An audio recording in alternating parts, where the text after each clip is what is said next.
स्वामी अभिमुक्तेश्वरानंद सरस्वती ने प्रयागराज मेला प्राधिकरण के नोटिस का जवाब दिया। उन्होंने मेला प्राधिकरण के आरोपों को नकारा और प्राधिकरण ने सुप्रीम कोर्ट के केस का हवाला देते हुए शंकराचार्य से सवाल पूछे थे।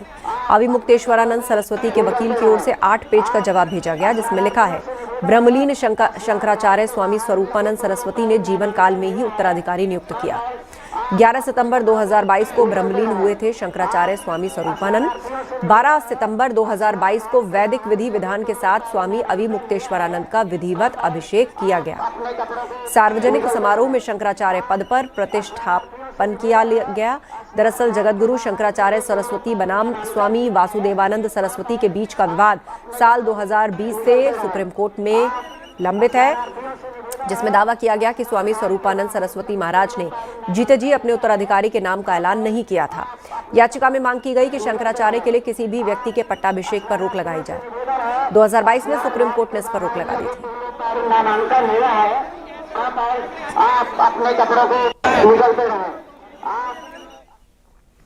स्वामी अभिमुक्तेश्वरानंद पर साधु संतों ने सवाल उठाए। तुलसी पीठ में जगतगुरु रामभद्राचार्य ने कहा कि उन्हें पालकी पर बैठकर नहीं जाना चाहिए। अखिल भारतीय संत समिति के राष्ट्रीय महासचिव जितेंद्रानंद सरस्वती ने स्वामी अभिमुक्तेश्वरानंद पर सवाल उठाए और पूछा कि क्या 50 फीट पैदल भी संत के तौर पर वो नहीं चल सकते।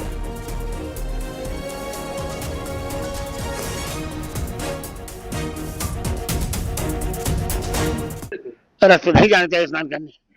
स्वयं वो शास्त्र के विरुद्ध कर रहे थे।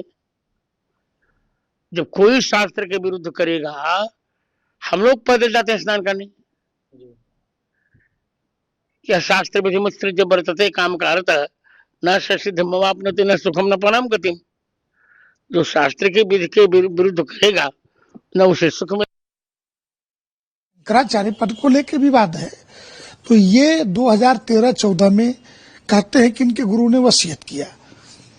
उस वसीयत के आधार पर ये अपने को शंकराचार्य होने का दावा करते, और इनके गुरु ने 2020 में एक प्रतिष्ठित चैनल को इंटरव्यू देकर के ये कहा कि मैंने कोई उत्तराधिकारी नहीं बनाया है, कोई वसीयत नहीं की है। तो प्रश्न उठता है, या तो गुरु झूठ बोल रहे थे या चेला झूठ बोल रहा है। और दूसरे के सुप्रीम कोर्ट ने पुरी के शंकराचार्य जी के शपथ पत्र के आधार पर इनके अभिषेक पर रोक लगा दी। अभी ये नया तर्क वकीलों के माध्यम से गढ़ते हुए पाए जाते हैं कि 15 अक्टूबर को जो रोक लगी तो मेरा उसके पहले हो गया था।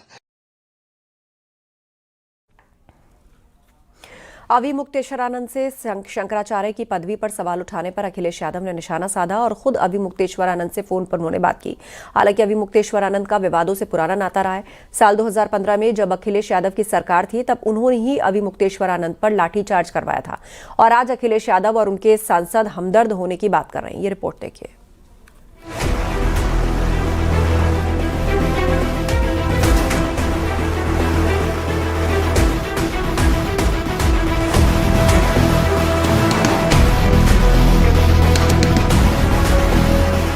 शंकराचार्य स्वामी अभिमुक्तेश्वरानंद का विवादों से पुराना नाता रहा है।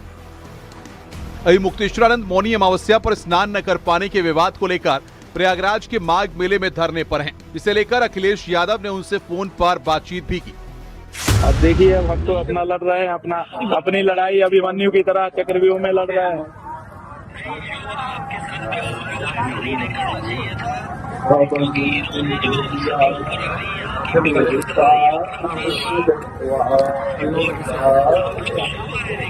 देखिए, जब कोई बच्चा हिंदू घर में पैदा होता है, हिंदू माँ बाप से जन्मते ही उसका गंगा यमुना में स्नान करने का जन्मसिद्ध अधिकार हो जाता है।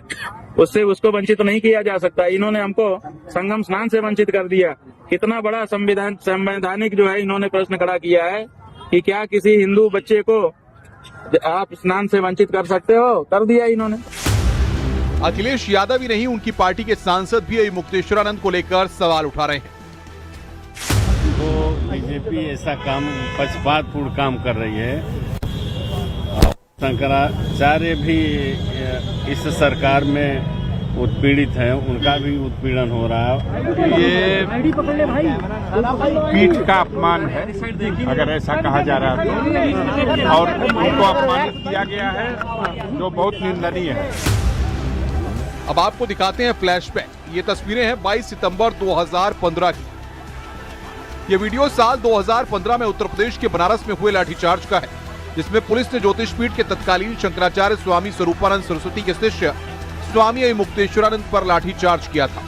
उस दौरान राज्य में अखिलेश यादव के नेतृत्व वाली समाजवादी पार्टी की सरकार थी।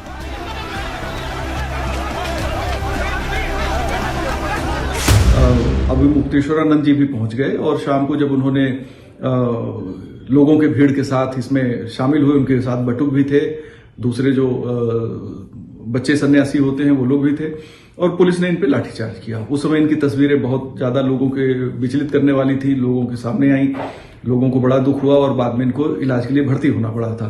जिस मंत्री के इशारे पे लाठीचार्ज होने की बात सामने आई थी, मोहम्मद आजम खान उसमें नगर विकास मंत्री थे।